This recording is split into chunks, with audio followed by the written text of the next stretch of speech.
Right, well, we've pitched the duo mid. I've pitched it a little bit higher on the inside, and it seems when it's higher you want longer lines and lower, shorter lines to get the angle, to get it fairly tight on the rim, if I'm correct.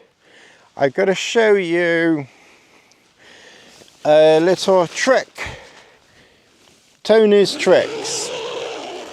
So there's a lot of flying ants around today, so that's going to be interesting. Hopefully they don't cause too much of a problem. Don't forget, if you're using the new clip, to have it so that it goes under like that, so that the join or the clip is on the outside, not on the inside. Yeah, this is the trick, Tony's tricks.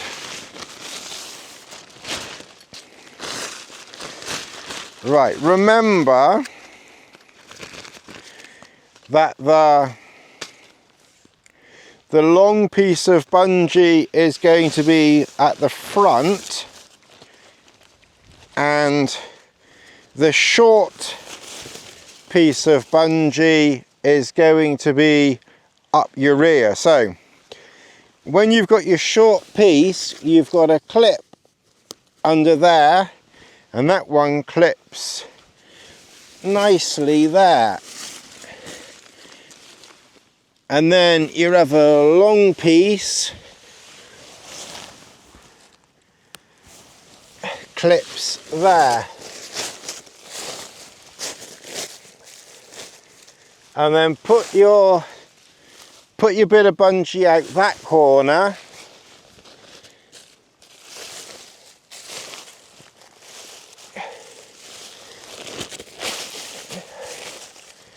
I think this trick actually works better when you do the rear first.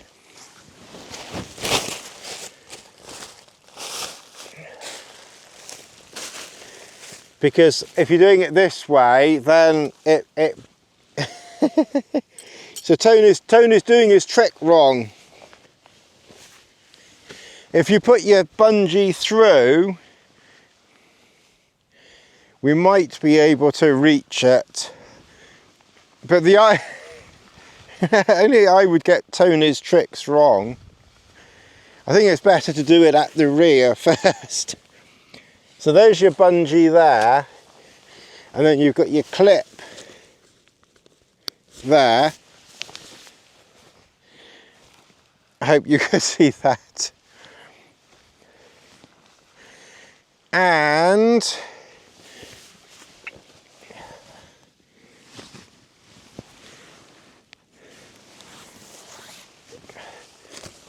where are you? There you are. And then bring your bit of bungee here. Don't let go of it, because otherwise it will. And then attach it to your clip there. And because we've got a higher pitch, I wonder, centre pole.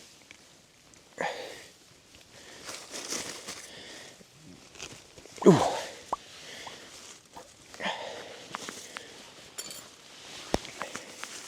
If you pitch it a bit higher, then when it's pitched higher, look, bathtubs. So Ron's bathtubs, so Ron's tubs works quite well when you've got a higher pitch. Admittedly, when it's a low pitch, obviously it does flatten out. But if you've got a high pitch, then the bathtub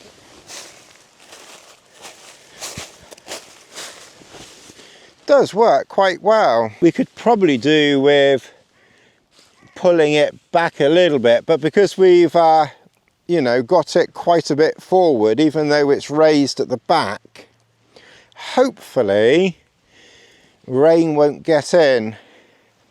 It's not going to rain overnight. It's not starting until 8 o'clock in the morning, so we'll be awake and we can test it. But there's Ron's tubs. Tubby Ron. That's how you do your bathtub things.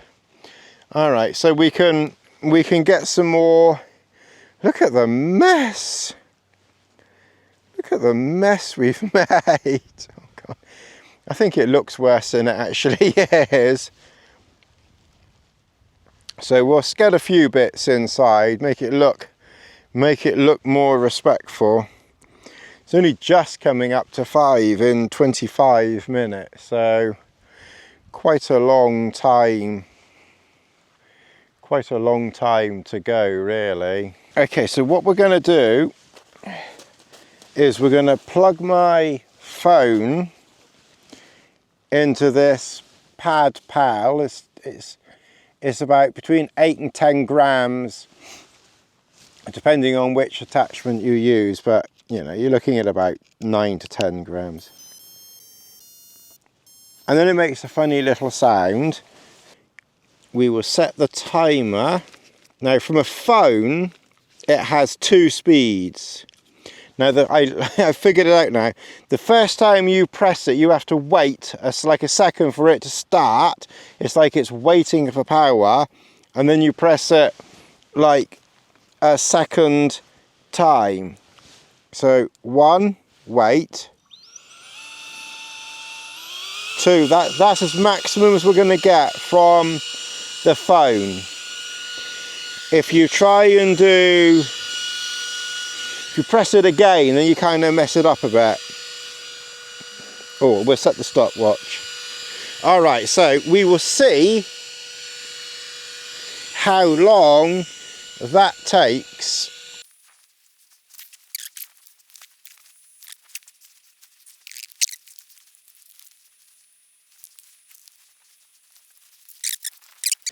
Okay, that's interesting. It just...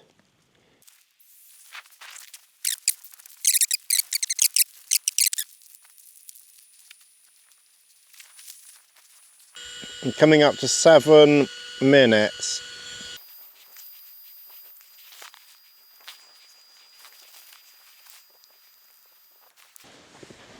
It stopped again. Oh. No, it stopped again.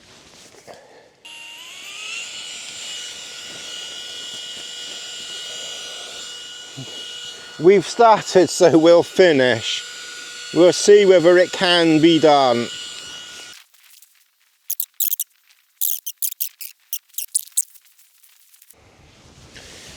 It stopped again. We can get a little bit more in.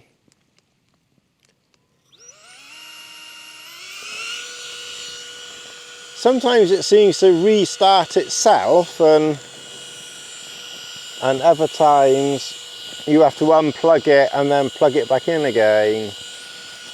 But that's probably, you know, some will want more than that, but that's probably decent, to be honest.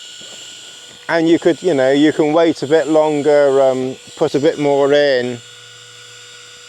I mean, we're just coming up to 14 minutes, bearing in mind we've had to stop a few times.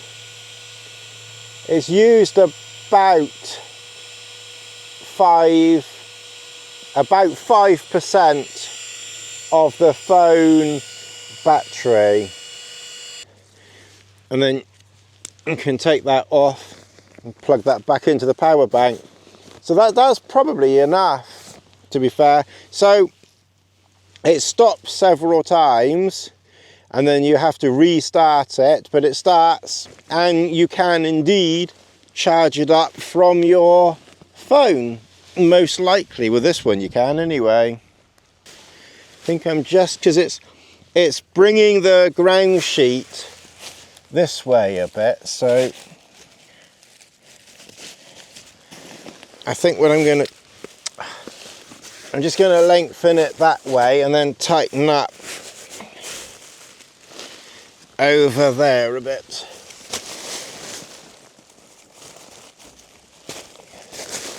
That's that one.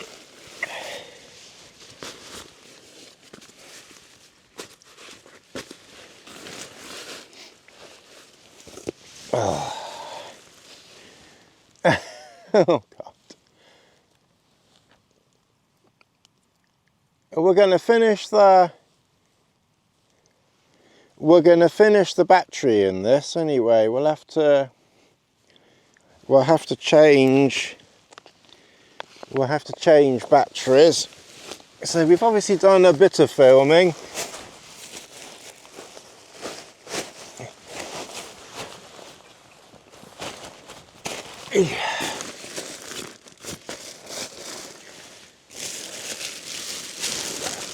So that's all my nighttime stuff. Alright, well, I'm going to carry on watching Untamed on Netflix, wherever my Apple phone is. And have tea. I've boiled water, so I hope it's still hot after messing around with that. But we're going to have tea and just chill. And just chill outside for, you know, another hour or two. I don't know what the time is. It's 5:10. It's about 5:10. So it is cooling down now with the evenings.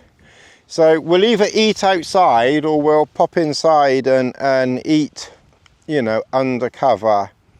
We'll kind of see how it goes. I doubt anyone else will be coming down here now.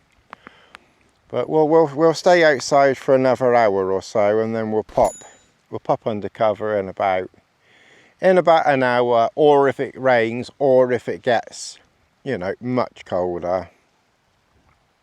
Temperature's about 16 degrees, so, you know, it's not exactly freezing. Okay, so we've boiled about 400 ml of water, and this potato says 475. That's probably about enough potato. And what we're going to do is, so that was the Idaho mash, and we've got this John West Toppers tuna.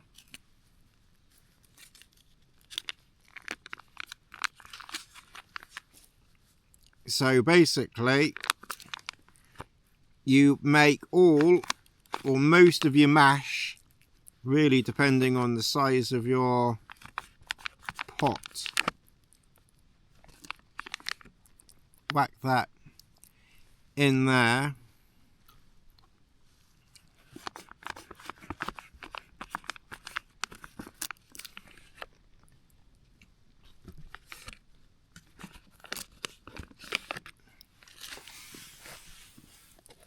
And maybe just take it out to be on the safe side.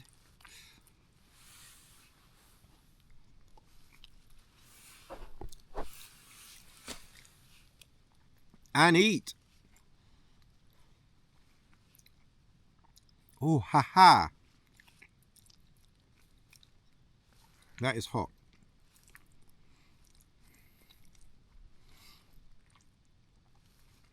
And try to mix it in as best as you can. Alright, well, that's a meal fit for a camper.